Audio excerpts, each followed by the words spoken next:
Here I've sketched out 6 designs. Some of them are representational, but most are non-representational. I decided to go with this one, so I sketched it on a large piece of paper. Now we are using analogous colors. Analogous colors are 3 colors next to each other on the color wheel. I'm going to use blue violet, violet, and red violet. On my color wheel, I'm going to mark these. Maybe even put stars by each of them. To make our value to shade, we are going to be using the complementary colors of the 3 analogous colors we have chosen. On my color wheel, I'm going to choose the colors directly across, not colors that are almost across. Blue violet's complement is yellow-orange, not orange, not yellow, yellow-orange. So here, I can draw a straight line. So blue violet, I'm going to put a star to yellow-orange. Violet, yellow, star. Red violet, yellow-green. So just like these are across each other just like these are right next to each other on the color wheel, our complementary colors of the analogous colors are also going to be analogous colors. They're just right across each other from the color wheel. Then I will get out the colors I need for these to begin coloring my picture. I needed violet, I needed blue and violet to make blue violet, violet, and then red. And then for my complements, I needed yellow orange, yellow, and then yellow green.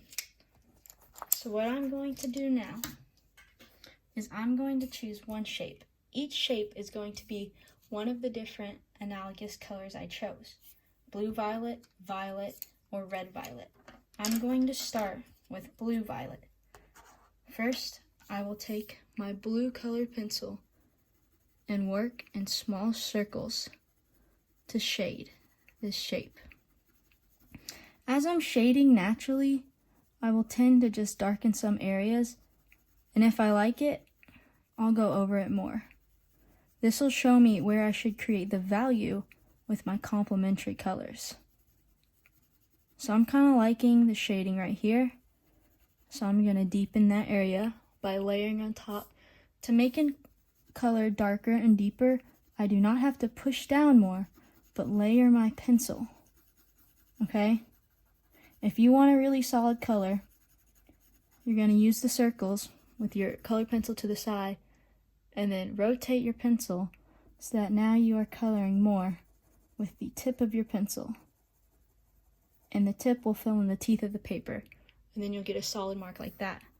And since I did that, now I have to figure out how to use this as a part of my design. So I'm going to have this here, here, and here. So it's kind of random how this value is going to be. After I have my blue established, I'm going to add my violet to make blue violet.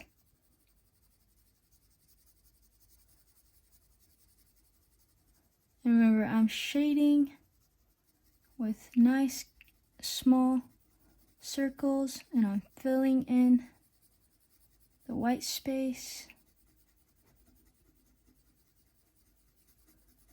And in the areas that I've darkened with the blue, I'm going to darken with my violet. But we're creating value with the complementary colors. Remember, the colors right across each other from the color wheel. So now, on these dark areas, I'm going to take the complementary color of blue violet, which if I get out my color wheel, the complementary color of blue violet is yellow orange. So now, I will get yellow and orange, and I found that with blue violet, it looks better to start with orange if you use that color. I start with orange, and I'm going to darken up those areas, lightly blending the orange on top of the area I already darkened by making my blue and my violet darker in the areas that I wanted to create depth and form. We're using shading through complementary colors to create depth and form, okay? And then that creates a nice depth. If you want, I like to go over it one more time with the initial colors just so the complementary colors aren't too much. And I forgot, it's yellow-orange, so I gotta add that yellow on top of there. So again, I add my complementary colors, then I go back with the initial color that it is. I'm gonna add a little bit of blue, and then a little bit of violet. And that's how I will make my form. And then I'm going to fill in the rest of my design that same way. So let's say my next color was red violet. I would use my red and my violet to blend out, and then the complementary color for my shading is going to be done with yellow green. When I would do that, here, I'll do it. Ready? I got my red. If you understand this, you do not have to watch this whole thing. I'm just giving you guys some more examples. So I do my red first because it is red violet. I'm kind of liking it darker right down here. So I start by darkening it with the initial color, so I know where to add my complementary color to create that value. Then I'm going to add my violet to make my red violet.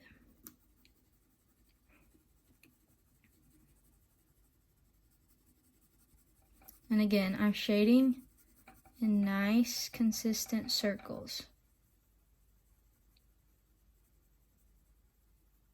Trying to fill in the space and evenly blend the two colors.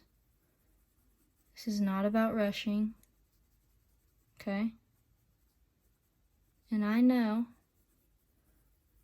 I'm gonna darken up right here because that's where I wanted it initially, and maybe I'll darken like the top right here darkened, I think. So I'm gonna go back with my red and darken this a little bit. Now I will do the complementary color of red violet, which we already established is yellow green. So I will take my yellow green pencil, and then in the areas that I layered on that red and that violet, I will darken with the yellow green. And this gives it a nice depth. I will be able to tell if you skip this step. This is crucial. We are using analogous colors and then their complements to create value. I'm going to do the last color of my third analogous color. I've done blue violet, I've done red violet, all that's missing is violet. So I'm going to take my violet here and I'm going to do the shape up here because I don't want to do anything that's too big on this little demo. Once again, I'm just shading with my circles.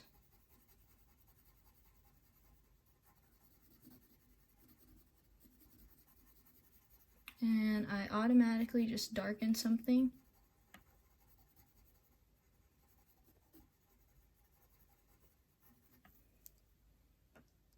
And that's where I know where I'm going to shade with my complementary color. Get out my color wheel. The complement of violet is yellow. I'm started out. I'm ready to go. And y'all already know, I'm going to take my yellow here. I'm going to darken the areas that I put a little more pressure in layering on the violets, and the areas that I wanted to darken. And then I'm going to go back and layer just a little bit more of that violet so that yellow isn't too powerful. And there you have it. And after you get done, hopefully you'll end up with something kind of like this.